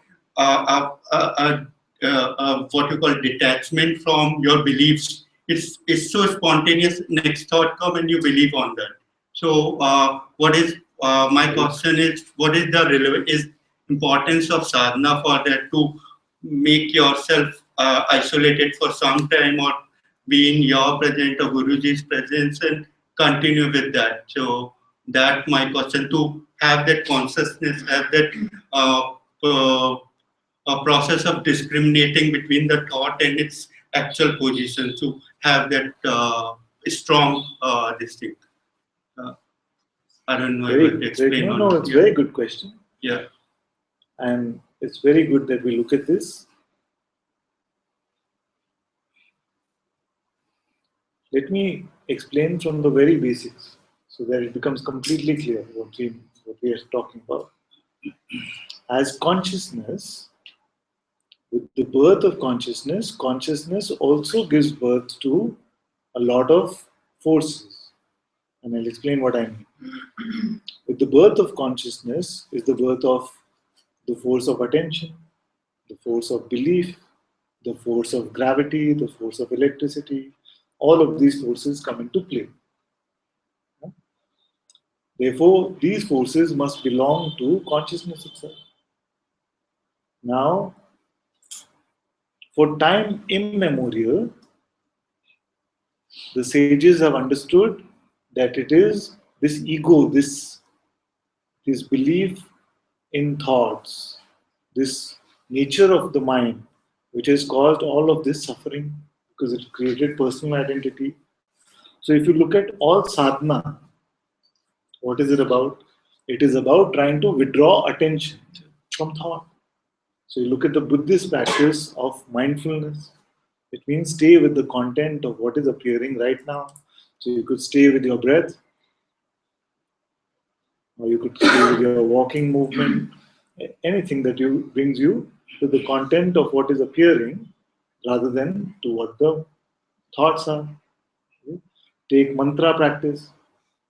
You're using a mantra, so that's coming up, and attention is going to the mantra.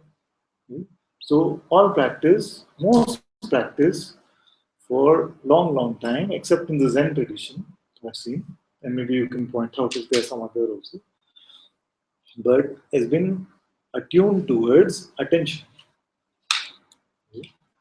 And I have seen that attention is a very naughty monkey to try and control.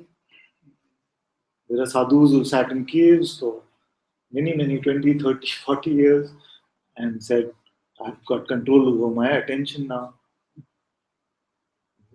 And like Guruji jokes about this, he says the sadhu coming down from his cave and then, wants to go back home. So he goes to the auto and the auto guy says, it'll be 50 rupees. And immediately the thoughts start coming that how can it be 50, it's too much and all of this, and attention is gone back. Entire 30, 40 years of sadhana gone down the drain. So attention is a naughty monkey like this to try and manage. And that is why one of my favorite examples is the ATM one. Many of you have heard it, which is that to become miserable, if you are trying, okay, today, you said, today I will try and become miserable. How would you go about it? You will go to the mind first. Without going to the mind, no misery possible. So, the mind is the anytime misery machine. You go to it, Then what do? You give your attention to mind. You put your ATM card. Attention. Therefore, then the content is clear.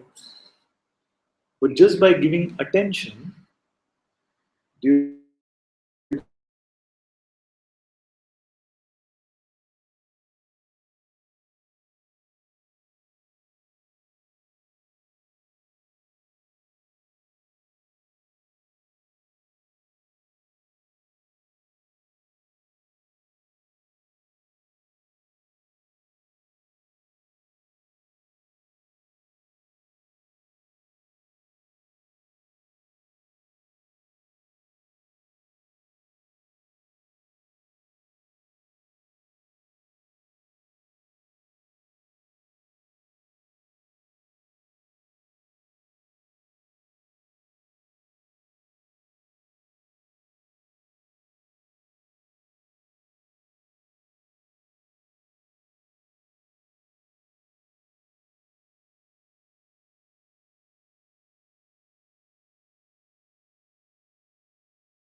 you also have to be relevant or meaningful?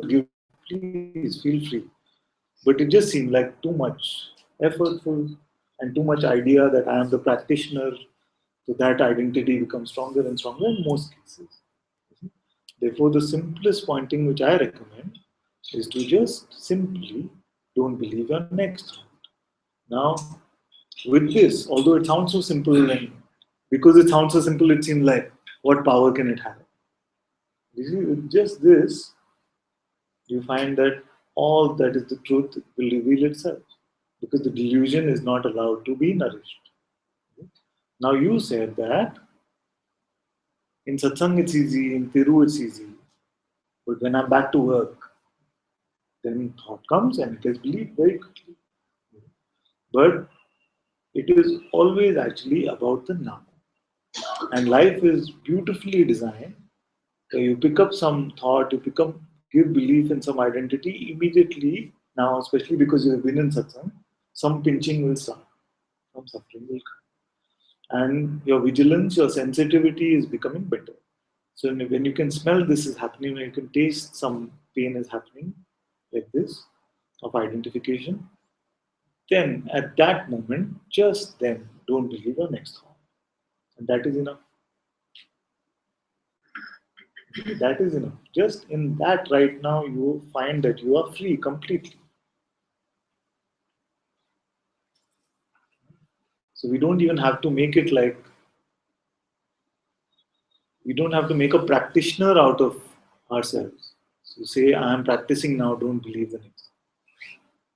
It is just a pointing which is helping you come to the natural state of being.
then, so keep inquiring, try to find the who is not automatically thought. Don't be quick to say, yeah, nobody here, okay, it's gone. Okay? So then the conditioning is not yet dissolved. So your strongly nourished tendencies and conditioning, pull it into your inquiry till these become completely laughable. With this, then don't believe your next thought and pull the ones in which seem to get your belief automatically, that seem to come again and again and again. Pull them into your inquiry till you're really done with them. Just this, with this much instruction, I feel all of these deeply rooted tendencies can also be wiped out.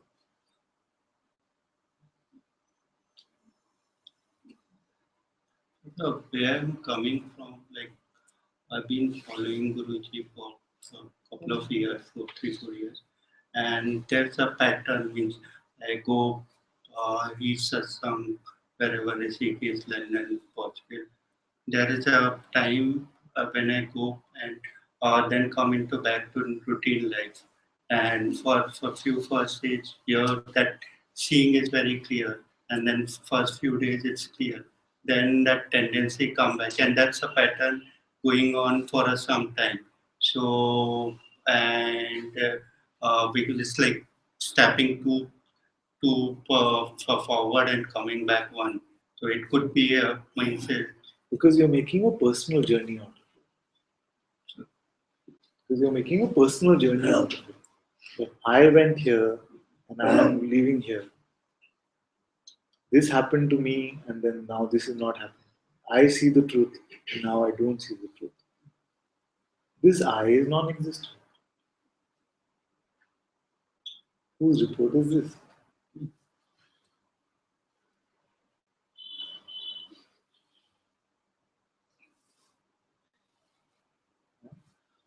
That's why I have this example where we pretended to be a cat for all our life. And now we want freedom. But our idea of freedom is that I will become a free cat. I will become a free person. And then there is no such thing as a free person because person itself is the idea of bondage. So do you want to become a free cat or do you want freedom from the idea of being a cat? We have to ask this question because many are stuck at this point. This is my journey as a cat, but this cat is not finding freedom. But are you a cat?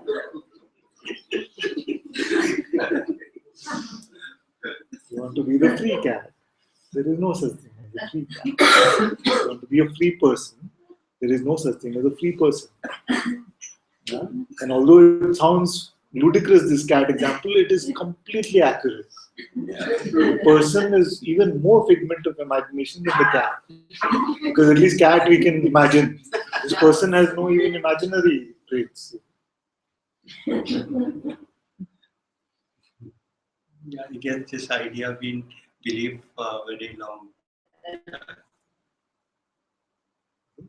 So now as a cat you went there, you went here, you are here now. As a cat you took 2 steps forward, 1 step back. As long as you identify yourself to be this person who has been doing all of this, then this seeming struggle, this seeming journey will continue. So you see that there is no such thing. There is no bondage. Can you show me bondage now? Right here, right now, can you show me? Can't show me. It doesn't exist. Just an idea. A kind of energy which believes that this body I am is probably a bondage.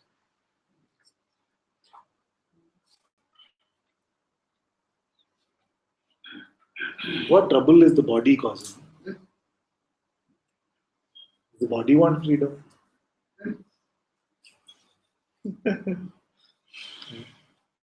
It's a popular idea that it is body identification which is causing.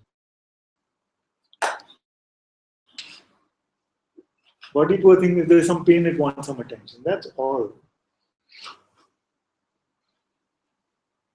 No need to beat up on the body. We're just happy beating up on the person.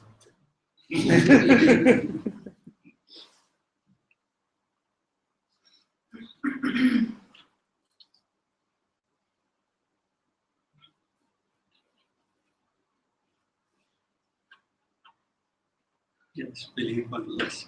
That's Believe good. in the person. Person wants freedom, person wants relationship, person wants money in the bank, person wants healthy body also. Person only wants. This one that doesn't exist.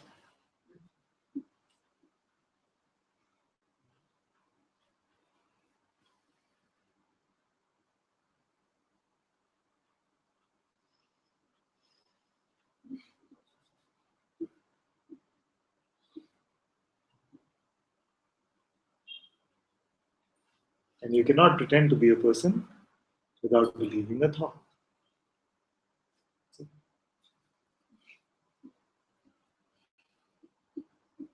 That's why I'm repeating. If you want to see God pretending to be a person, believe your next thought.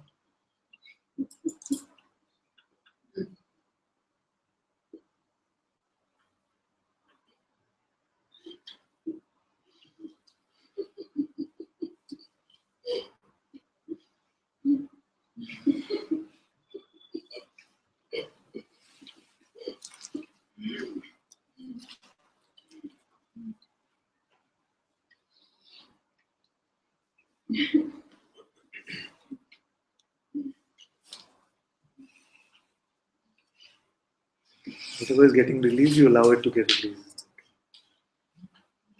It's just the thoughts.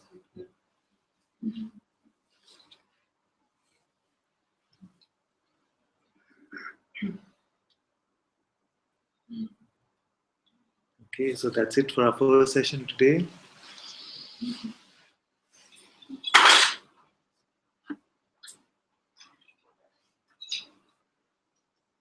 Thank you all so very much for being in Satsang. Sadhguru Shri Mujiji ki Jai.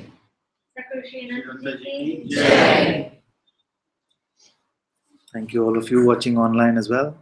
See you in a few hours. I know that the audio and the angles and everything might not be perfect for you right now. Let's see how we can do this.